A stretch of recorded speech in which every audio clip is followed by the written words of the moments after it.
क्या आप भी बिना एमबीए के फाइनेंस में करियर बनाना चाहते हैं? लाखों की फीस का डर सता रहा है? देखिए टॉप 10 फाइनेंस करियर्स। क्या आपको भी लगता है कि फाइनेंस में बड़ा करियर बनाने के लिए एमबीए करना बहुत ज़रूरी है? क्या बिना एमबीए के अच्छी नौकरी नहीं मिलती है? क्या 15 से 25 लाख रुपए खर्च किए बिना फाइनेंस इंडस्ट्री में सफल नहीं हुआ जा सकता? अगर आपके मन में ये सवाल घूम रहे हैं तो आज का वीडियो आपकी सोच को पूरी तरह से बदल देगा, क्योंकि आज मैं आपको बताऊंगा फाइनेंस के 10 ऐसे टॉप करियर्स जिनमें एमबीए अनिवार्य नहीं है दोस्तों, लेकिन सही स्किल, सर्टिफिकेशन और प्रैक्टिकल नॉलेज के दम पर आप शानदार करियर बना सकते हैं। और इस वीडियो के अंत में आपको एक ऐसा करियर रोड मैप दूंगा जिसको फॉलो करके कोई भी स्टूडेंट, ग्रेजुएट या वर्किंग प्रोफेशनल फाइनेंस इंडस्ट्री में अपना करियर शुरू कर सकता है। तो वीडियो को आखिर तक जरूर देखिएगा, क्योंकि करियर नंबर 1 आने वाले 10 वर्षों में सबसे तेजी से बढ़ने वाले अवसरों में से एक होगा। तो करें शुरू। दोस्तों, हम हर साल लाखों विद्यार्थी एमबीए में एडमिशन लेते हैं। कई लोग एजुकेशन लोन लेते हैं, कई परिवार अपने वर्षों की बचत खर्च कर देते हैं। लेकिन क्या एमबीए सफलता की गारंटी है? नहीं, बिल्कुल नहीं। आज कंपनियां डिग्री से पहले स्किल देखती हैं। उन्हें ऐसे लोग चाहिए जो समस्या हल कर सकें, डेटा समझ सकें, फाइनेंशियल स्टेटमेंट पढ़ सकें, टेक्नोलॉजी का उपयोग कर सकें और बिजनेस डिसीजन लेने में उनकी मदद कर सकें। याद रखिए, डिग्री आपको इंटरव्यू तक पहुंचाती है, लेकिन स्किल आपको करियर में आगे बढ़ाता है। क्या? डिग्री आपको इंटरव्यू तक पहुंचाती है, लेकिन स्किल आपको करियर में आगे बढ़ाता है। तो आज हम बात करेंगे 10 करियर्स के बारे में जो एमबीए के बिना भी आपको एस्टेब्लिश कर सकते हैं। Now let's move to career number 10, financial content creator. आज फाइनेंशियल एजुकेशन की बहुत डिमांड है दोस्तों, बहुत। अगर आपको फाइनेंस समझना और दूसरों को समझाना पसंद है तो आप YouTube, Instagram, LinkedIn, ब्लॉग या ऑनलाइन कोर्सेज के माध्यम से अपना करियर बना सकते हैं। आप सोचेंगे इनमें इनकम कहाँ से आएगी? बिल्कुल आएगी। YouTube, brand collaboration, courses selling, consulting, affiliate income, ये सब आपको इनकम ही तो देंगे। इसके लिए करना क्या होगा? अगर आप इस क्षेत्र में आना चाहते हैं तो पहला काम आपको ये करना है कि रोज ही फाइनेंस के बारे में पढ़ना है। दूसरा काम ये करना है कि अपने कम्युनिकेशन स्किल्स को सुधारिए, वीडियो बनाना सीखिए, एक नीश चुनिए जैसे stock market, mutual funds, tax, personal finance या ट्रेडिंग। कंसिस्टेंसी ही आपकी सबसे बड़ी ताकत होगी दोस्तों फाइनेंशियल कंटेंट क्रिएटर बनने के लिए। Now come to career number 9, credit analyst. Bank और एनबीएफसी हर लोन देने से पहले क्रेडिट एनालिसिस करती हैं। यही क्रेडिट एनालिस्ट की भूमिका शुरू होती है। इसका काम होता है फाइनेंशियल स्टेटमेंट्स को पढ़ना, बिजनेस को समझना, रिस्क का आंकलन करना और यह तय करना कि लोन देना सुरक्षित है भी या नहीं। सैलरी 4 से 15 लाख के बीच में बड़े आराम से मिलती है और जैसे जैसे आप एक्सपीरियंस बढ़ता जाता है सैलरी भी बढ़ती जाती है। क्या करना होगा क्रेडिट एनालिस्ट बनने के लिए? सबसे पहले आपको एक्सेल सीखना पड़ेगा, फाइनेंशियल स्टेटमेंट पढ़ना आना चाहिए, रेशियो एनालिसिस सीखनी है, बैंकिंग प्रोडक्ट समझने हैं, इंटर्नशिप कीजिए और बन जाइए credit analyst. Now career number 8, financial planner. आज की डेट में लोग पैसा बहुत कमा रहे हैं, चारों तरफ खूब पैसा बन रहा है, लेकिन वेल्थ क्या वो भी बन रही है? नहीं दोस्तों, बहुत सारे लोग इसमें बहुत कच्चे हैं और यही फाइनेंशियल प्लानर की ज़रूरत होती है। आप क्लाइंट्स की मदद करते हैं, investment planning, insurance planning, retirement planning, tax planning, goal planning. और ये सब करने के लिए आपको क्या करना होगा, क्या सीखना होगा? पर्सनल फाइनेंस, म्यूचुअल फंड्स को समझिए, इंश्योरेंस प्रोडक्ट्स को समझिए। CFP जैसे सर्टिफिकेशन भविष्य में बहुत उपयोगी हो सकते हैं, तो आज ही लीजिए और बन जाइए financial planner. Now career number 7। Risk management professional, finance में सबसे महत्वपूर्ण प्रश्न क्या है? सबसे महत्वपूर्ण प्रश्न है अगर कुछ गलत हो गया तो। रिस्क मैनेजमेंट प्रोफेशनल इसी प्रश्न का उत्तर ढूंढते हैं। वो bank, insurance company, investment firm और फिनटेक कंपनीज में काम करते हैं। इनकी सैलरी 8 से 25-30 लाख रुपए तक होती है। आखिर इसके लिए करना क्या होगा? सबसे पहले ये समझना होगा कि स्टैटिक्स कैसे देखा और समझा जाता है, रिस्क एनालिसिस कैसे करते हैं, एक्सेल तो सीखना ही पड़ेगा, फाइनेंशियल मार्केट्स के बारे में समझना पड़ेगा, डेटा इंटरप्रिटेशन आना चाहिए। इन स्किल्स पर काम कीजिए और आप बन जाएंगे risk management professional. Now move to career number 6, investment banking analyst. Investment banking दुनिया की सबसे प्रतिष्ठित फाइनेंस करियर्स में से एक है, लेकिन इसके लिए हर बार एमबीए आवश्यक नहीं होता। लोगों को ऐसा लगता है कि बिना एमबीए के मैं इन्वेस्टमेंट एडवाइजर बन ही नहीं पाऊंगा। यदि आपके पास मजबूत स्किल्स हैं, financial modelling, valuation, power point, excel, तो आपके लिए अवसर मौजूद हैं दोस्तों। Just grab them. Salary 10 lakh से 30 लाख रुपए तक, बोनस अलग से। तो क्या सोचते हैं, इन्वेस्टमेंट बैंकिंग एनालिस्ट बनेंगे कि नहीं? अब यहां पर रुकिए। इतने सारे करियर्स, लेकिन क्या वो इतनी आसानी से बनेंगे? नहीं। तो आगे बढ़ने से पहले एक बात समझ लीजिए, चाहे फाइनेंस की किसी भी करियर में जाएं, ऐसे 6 स्किल हैं जो हर एम्प्लॉयर चाहता है कि उसके एम्प्लॉय में हो, तभी फाइनेंस में आपको जॉब मिलती है। और वो कौन से हैं? Skill number 1, advance excel. अगर आपको एक्सेल नहीं आता है तो आज से सीखना शुरू कर दीजिए। नंबर्स का गेम एक्सेल पर खेलना बड़ा आसान है। Number 2, power BI. बीआई यानी business intelligence. Power BI is a software just like MS excel, लेकिन वो डेटा की स्टोरी में बदल देता है, आपकी समझ के लिए बहुत आसान कर देता है, साथ ही आप किसी को भी उससे बहुत आसानी से समझा सकते हो। स्किल नंबर 3 वो है आपका एआई टूल्स की नॉलेज।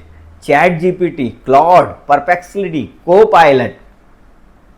जो भी फाइनेंशियल प्रोफेशनल्स एआई का सही उपयोग करेगा वो भविष्य में सबसे आगे रहेगा। Number 4, very important one, that is communication skills.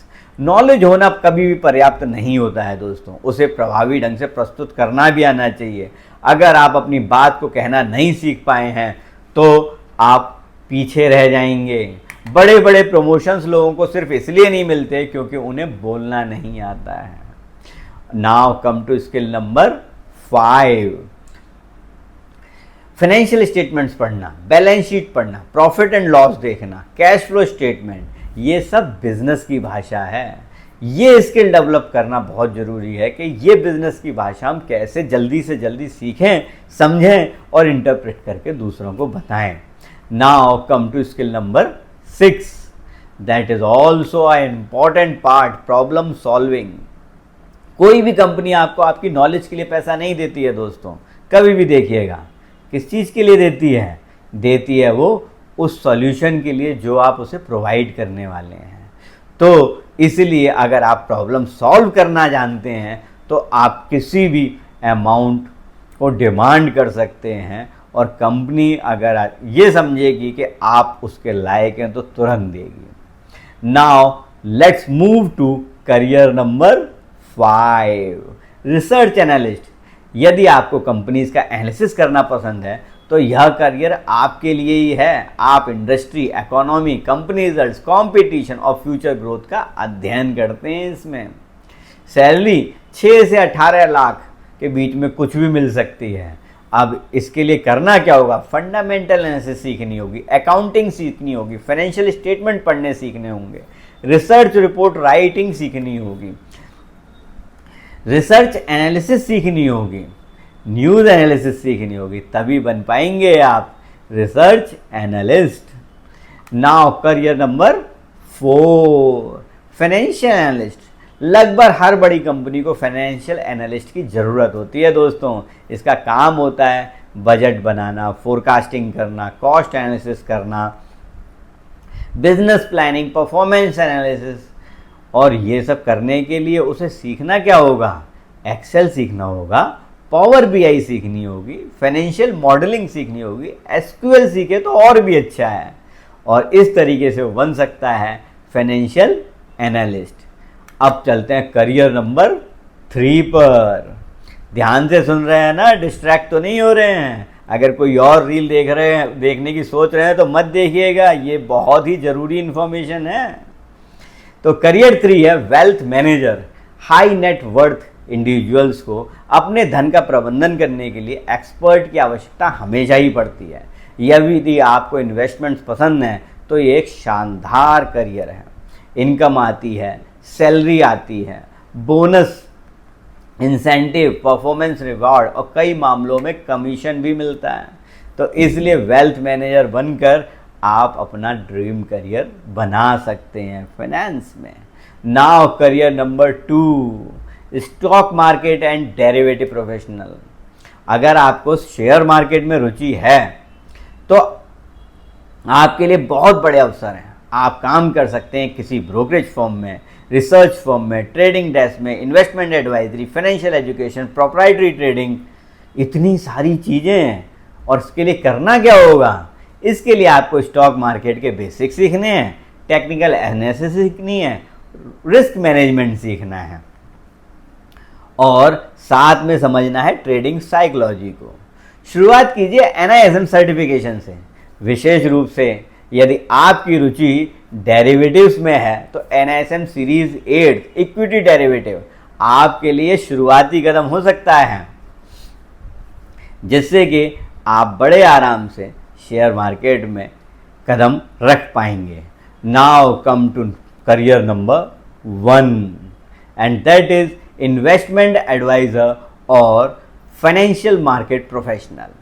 मेरी नज़र में आने वाले वर्षों की सबसे बड़ी अपॉर्चुनिटी है एक कंप्लीट फाइनेंशियल मार्केट प्रोफेशनल बनना, जहां आप केवल नौकरी नहीं करते हो बल्कि लोगों को वेल्थ क्रिएट करने में मदद करते हो। आप investment advisory, portfolio management, financial education, corporate training, research और एंटरप्रेन्योरशिप जैसे कई रास्तों पर आगे बढ़ सकते हैं। इन्वेस्टमेंट एडवाइजर या financial market professional is the best career you can choose in financial market, and it is will become more valuable in next 10-12 years. अब सबसे बड़ा सवाल ये आता है कि अगर हम MBA नहीं कर रहे हैं तो क्या करें? मेरी सलाह है कि करियर के अनुसार आप अपना सर्टिफिकेशन चुनें। जैसे NISM के सर्टिफिकेशन कर सकते हैं, NCFM कर सकते हैं, CFP कर सकते हैं, CFA कर सकते हैं, FRM कर सकते हैं, फाइनेंशियल मॉडलिंग, पावर BI सीखिए, एडवांस एक्सेल सीखिए, ब्लूमबर्ग मार्केट कॉन्सेप्ट्स को समझिए, SQL फॉर फाइनेंस समझिए। याद रखिए, हर सर्टिफिकेशन करने की आवश्यकता आपको बिल्कुल नहीं है। इससे बहुत सारी कन्फ्यूज़न भी क्रिएट हो सकती है। आपको अपने करियर गोल के अनुसार सही सर्टिफिकेशन चुनना है। आने वाले 10 वर्षों में सबसे अधिक ग्रोथ किन क्षेत्रों में देखने को मिल सकती है, जानना चाहते हैं आप? चलिए बता देता हूँ। AI in finance, fintech, wealth management, financial planning, risk management, ESG finance, data analysis, digital banking. जो फाइनेंस और टेक्नोलॉजी का मेल सीख लेगा वही भविष्य का विनर होगा दोस्तों। क्या ये इतने सारे नाम आपको बहुत ऐसा लगा कि कंफ्यूज कर गए?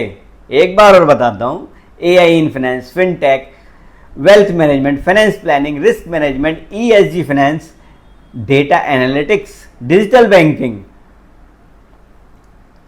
ये बहुत छोटी लिस्ट है, इससे लिस्ट बहुत ज़्यादा बड़ी है। कंप्लाइंस से रिलेटेड बहुत सारे सर्टिफिकेशंस हैं। तो मैं आपको बस एक बात कहकर इस वीडियो को समाप्त करूंगा।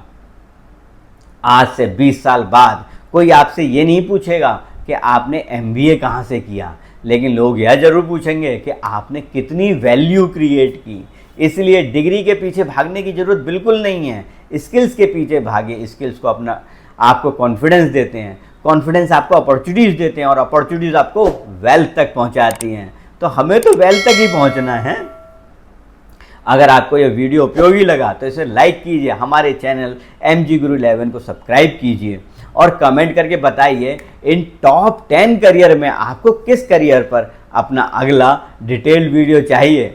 अगर आप फाइनेंस इंडस्ट्री में अपना करियर बनाना चाहते हैं तो मेरे NISM training programs, career guidance sessions और फाइनेंशियल एजुकेशन प्रोग्राम्स के बारे में भी जानकारी ले सकते हैं। मेरा नंबर डिस्क्रिप्शन में मौजूद है। धन्यवाद, मिलते हैं अगले वीडियो में, तब तक के लिए राधे राधे।